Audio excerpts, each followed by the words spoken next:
Alors, on va parler maintenant d'un autre sujet. On l'a vu lors de cette première table ronde, la transition énergétique sera essentiellement électrique. Il va falloir répondre à une électrification massive des usages dans la mobilité ou encore dans l'industrie, ce qui va imposer de produire davantage d'électricité dès cette décennie, ça on l'a bien compris, c'est-à-dire avant l'entrée en service des nouvelles installations nucléaires. Donc dans les 10 prochaines années, il va falloir produire de l'électricité à partir d'énergies renouvelables et il va falloir accélérer le déploiement de ces énergies renouvelables. Alors, comment faire? On en parle d'abord avec Charles-Antoine Gauthier, que j'invite à nous rejoindre, le directeur adjoint de la FNCCR pour l'énergie et les autres infrastructures en réseau. Et on va voir avec vous quelles sont les différentes énergies, différentes solutions renouvelables qui permettent de produire l'électricité. On va voir ensemble les solutions qui s'offrent au territoire et on accueillera ensuite d'autres personnalités qui viendront nous éclairer sur le sujet. On découvrira des initiatives menées par le SDE, notamment le cadastre solaire ou encore un projet d'autoconsommation électrique sur ces bâtiments avant de nous intéresser ensuite à des projets inspirants dans les Hautes-Alpes. Mais tout d'abord, Charles-Antoine Gauthier, avec vous, question toute simple, quelles sont les principales aujourd'hui sources d'énergie renouvelable pour produire de l'électricité? Merci, bonjour à toutes et à tous. Peut-être un mot d'abord pour présenter notre fédération qui s'occupe de l'intégralité des services publics en réseau. Alors je dis ça parce que nous traitons l'eau et l'assainissement, il y a des problèmes. Nous traitons l'énergie, dans l'énergie nous retrouvons l'électricité, le gaz, la chaleur et le froid, les déchets, mais aussi la mobilité décarbonée que vous avez citée et l'éclairage public. Là aussi, il y a eu des soucis, j'y reviendrai. Et nous traitons également le numérique. Donc, tous ces services publics ont été impactés par la crise sanitaire. On s'aperçoit finalement que quand on n'a pas d'électricité, on n'a pas d'eau, on n'a pas de communication électronique non plus. Et puis, on s'aperçoit également que pour produire de l'électricité, je vais y revenir, puisque c'est votre question, eh bien, on a aussi besoin du gaz pour justement les questions de pointe. Donc c'est un sujet qui est extrêmement central, sur lequel nous on s'appuie pour avoir une visibilité complète, c'est-à-dire un mix énergétique complet à la française, et s'appuyer sur les territoires, comme ça a été dit très bien au cours de la matinée, avec les territoires et pour les territoires. Donc par rapport à votre question, je voulais rajouter quand même un point, c'est-à-dire que quand on a un rendez-vous, souvent on se dit « zut, il faut que je me dépêche, etc. Je suis en retard, donc je dois accélérer ». Eh bien, effectivement, la France est en retard. Et dans cette production d'énergie renouvelable, nous en sommes aujourd'hui à 20,7%. Les textes qu'on a subis ces dernières années, que ce soit la loi énergie-climat ou la loi d'accélération des ENR, des énergies renouvelables, nous préconisaient d'être à 23% en 2020, pas 2023. Et même prédisaient qu'on soit en 2030 à 33%. Et eh bien, qu'est-ce qu'il en est aujourd'hui? Nous sommes rattrapés par la patrouille européenne, c'est-à-dire les directives européennes, la dernière qui vient de sortir sur l'énergie renouvelable, qui nous impose désormais de ne pas être à 33% en 2030, mais 42,5%. Donc on nous demande de faire des efforts colossaux, c'est-à-dire 2 fois plus dans la trajectoire qui vient jusqu'en 2030 par rapport à ce qu'on a fait antérieurement. Donc on accélère, on a une loi d'accélération des énergies renouvelables, et ça a été très bien dit par les intervenants précédents. On souhaite accélérer, mais pas accélérer à fond pour rentrer dans le mur, accélérer progressivement en construisant les projets avec l'appui des collectivités, des grands syndicats d'énergie et des communes que vous représentez, puisque les projets se feront sur vos territoires. Alors par rapport au sujet des énergies renouvelables, il y a effectivement l'électricité, mais pas que. Peut-être qu'on en dira un mot. Sur les énergies renouvelables électriques, quand on regarde la décomposition, très massivement on retrouve l'hydroélectricité, qui a été quand même un point d'appui très central en complément des centrales nucléaires que vous avez citées tout à l'heure, puisque l'hydroélectricité représente 40 à 45% de la part des ENR en France. Alors cette source d'énergie renouvelable qui est l'hydroélectricité, eh bien, à notre sens, elle commence à être quand même à saturation. Et on l'a vu encore cet été avec les questions de réchauffement climatique et de sécheresse. Alors peut-être que nos collègues tout à l'heure des Hautes-Alpes parleront peut-être du barrage de Serpenson qui a été mis en avant médiatiquement et qui fait la richesse de nos territoires, y compris dans les montagnes. Mais il nous semble qu'on arrive un petit peu au bout du geste, même s'il y a des productions d'énergie marine qui se mettent en place, mais certaines d'entre elles ont eu des difficultés et ont été arrêtées. Alors l'autre point central qu'on retrouve également, c'est la production d'éoliennes que vous avez citée. Donc là, on arrive à peu près 30% d'énergie éolienne sur le territoire national, avec des difficultés que vous avez citées également tout à l'heure, et ça a été relevé par Laurence Vanin, la philosophe, d'acceptabilité notamment. Et on en parlait tout à l'heure avec certains d'entre vous au café. Eh bien, il y avait des projets dans l'Yonne d'installer une éolienne. On disait, ah bah ça fait très bien dans la commune, on la voit un peu de loin, etc. Simplement, le voisin disait, moi j'ai l'impression qu'elle est au milieu du village. Donc on s'aperçoit que finalement les projets ont été stoppés ou arrêtés. Et ce qu'on conçoit à l'heure actuelle dans le développement de l'éolien, c'est plutôt les façades maritimes. Et vous avez vu les grands parcs qui s'installent, donc qui font que ce pourcentage en termes d'éolien, non plus terrestre, mais plutôt maritime, se développe et va se développer fortement avec une volonté de l'État, puisqu'on a 3 grands parcs à l'heure actuelle qui sont soit en fonctionnement, soit en développement fort, sur le littoral de Saint-Nazaire, donc en Loire-Atlantique, sur les Côtes d'Armor devant Saint-Brieuc, et puis un qui est en train de se construire en Vendée, au-delà de l'Île-Dieu. Ensuite, quand on descend un petit peu dans le spectre, on retrouve le photovoltaïque que vous avez cité les uns et les autres tout à l'heure. Et là, ça nous semble quand même un potentiel intéressant, même si on reste encore à une quinzaine de pourcents de la part des énergies renouvelables en France. On pense qu'il y a un potentiel, et on va y revenir, puisque c'est le thème de cette table ronde, notamment sur les questions d'autoconsommation.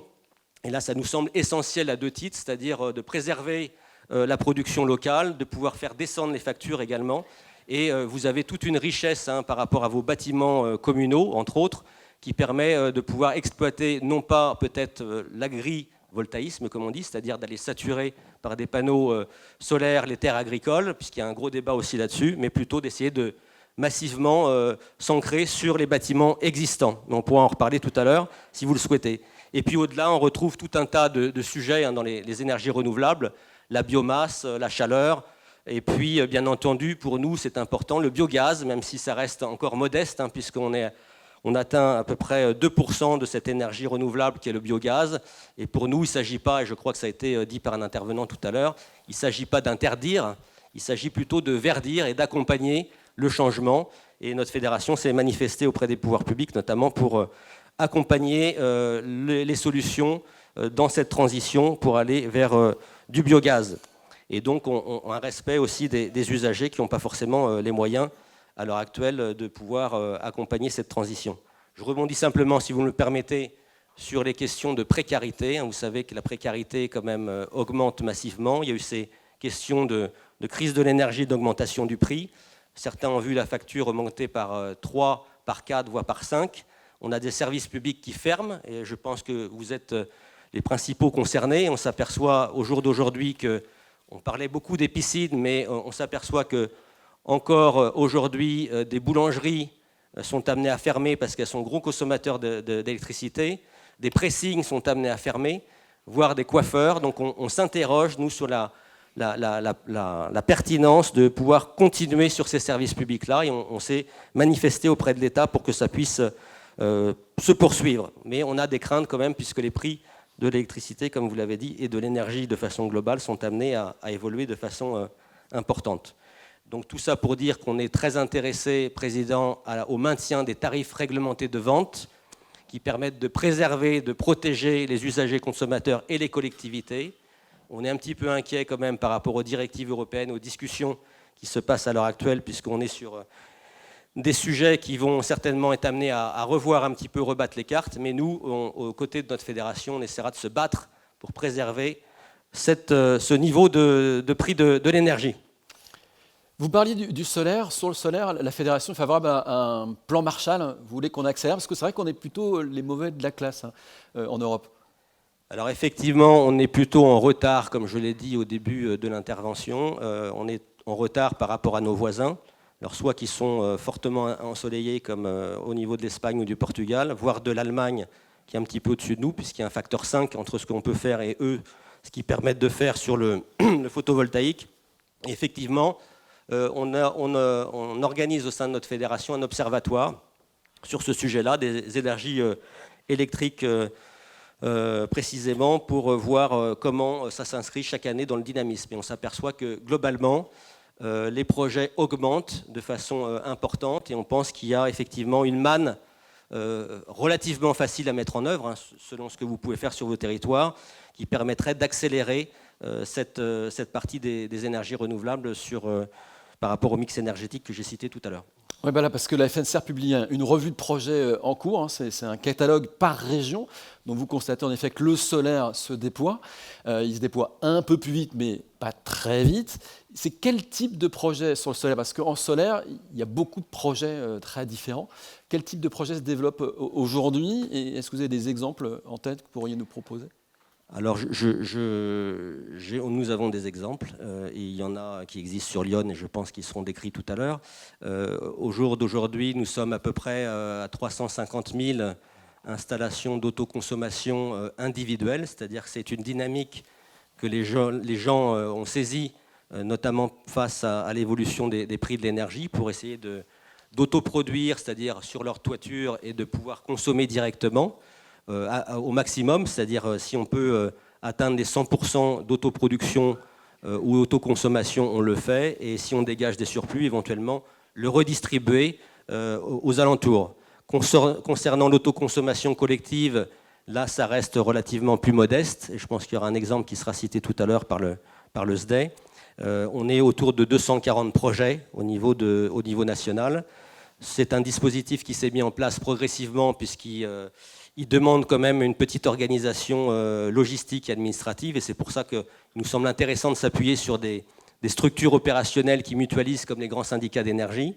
Les textes ont été modifiés puisque vous savez qu'au début c'était très restreint, hein, autour d'un poste de distribution publique. Là on a agrandi le cercle, si vous voulez, autour de ce dispositif. Hein, on a été à 2 km, après 10, et là on arrive avec des dérogations jusqu'à 20 km, ce qui permet pour des communes rurales relativement étendues de pouvoir joindre plusieurs bâtiments publics, salles des fêtes, sports, etc., les parkings que vous avez cités également tout à l'heure, les relier tous ensemble pour participer du collectif et de ce patrimoine commun. Patrimoine commun qui, je rappelle, appartient aux collectivités, et ça l'a été cité tout à l'heure, les réseaux publics de distribution, d'ailleurs qu'ils soient électriques ou gaziers, sont le vecteur essentiel, le cœur pour nous du réacteur de cette transition énergétique qui permet justement de redistribuer l'énergie à l'ensemble de la population. Alors pourquoi cette autoconsommation collective, notamment sur les bâtiments publics, les écoles, les lycées, les bâtiments sportifs? Ça nous semble intéressant de pouvoir développer ça. D'une part parce que quand c'est fermé, on peut redistribuer la richesse produite localement aux lotissements, aux maisons avoisinantes. Ça permet de aussi baisser la facture, ça c'est un moyen essentiel. Et puis je crois que ça a été dit tout à l'heure, ça permet quand même une cohésion locale avec la population, avec les élus, pour redynamiser les centres-bourgs, pouvoir peut-être, on espère, recréer une richesse et un ancrage des artisans, des petits commerçants, et puis pouvoir partager localement ce que vous avez produit. C'est ce qui me semble intéressant ici, c'est de pouvoir créer de la richesse pour les territoires et sur les territoires. Donc on est sur une sorte d'économie circulaire, ça a été dit aussi très bien tout à l'heure, et donc de pouvoir profiter pleinement de ce que vous créez comme richesse. Alors ça me fait rebondir par rapport à une intervention qu'il y a eu également tout à l'heure. On parlait de péréquation, et la péréquation pour notre fédération a un sens. On est souvent dans l'intérêt général, le collectif, l'égalité de traitement, qu'on soit en urbain ou en rural. La péréquation, initialement, était plutôt, comme ça a été dit, de l'urbain vers le rural. On sent qu'avec cette production décentralisée, ancrée sur les territoires, eh bien, on a une sorte d'inversion du dispositif qui pourrait se mettre en place. C'est-à-dire que le grenier à électrons, le grenier à gaz, il se situe dans les communes rurales. Et comme l'urbain dense n'a pas beaucoup de foncier, il va venir chercher vers vous la richesse. Donc on retrouve une sorte... Alors je l'avais d'ailleurs cité, il me semble, dans les précédents épisodes des Assises de l'énergie, j'avais parlé de grenier à électrons ou grenier gazier, mais aussi de potager énergétique communal. Et je pense que collectivement, ça reprend son sens. C'est des mots qu'on a connus comme les maisons des jeunes et de la culture, où on retrouve finalement des symboles pour se regrouper, où on a des projets ensemble, du collectif, de l'intelligence pour les territoires. Et une dernière question pour le département de Lyon, quelle serait selon vous l'énergie renouvelable la plus pertinente pour produire de l'électricité? Alors, toutes les énergies, je vais faire la réponse qui a été faite tout à l'heure. On est pour un mix énergétique complet. Cela étant, si on doit accélérer, il y a des projets qui sont peut-être plus faciles que d'autres à mettre en place. On a évoqué l'éolien tout à l'heure avec ses questions d'acceptabilité.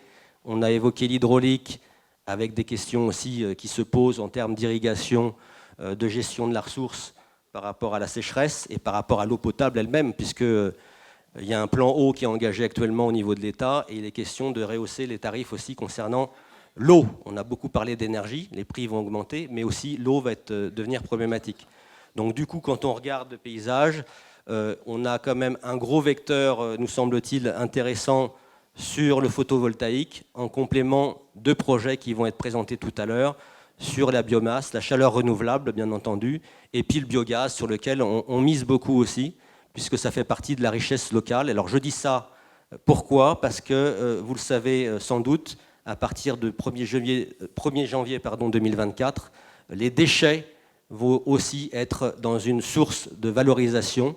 Les déchets des ménages, oui, exactement, nos restes alimentaires. On va pouvoir valoriser dans ce biogaz et donc pouvoir remettre dans les réseaux publics de distribution qui appartiennent aux collectivités pour essayer de le partager. Et là, on retrouve notre solidarité territoriale, on retrouve notre intérêt pour essayer de diminuer les prix et d'avoir un tarif qui soit acceptable et qu'on n'ait pas un service public de l'énergie à deux vitesses, c'est-à-dire qu'on ait une énergie propre pour les personnes aisées et puis une énergie, le reste, pour les plus modestes ou les plus précaires. Merci Charles-Antoine Gauthier. Vous restez avec nous pour échanger avec nos prochains intervenantes et intervenants, puis pour échanger avec le public.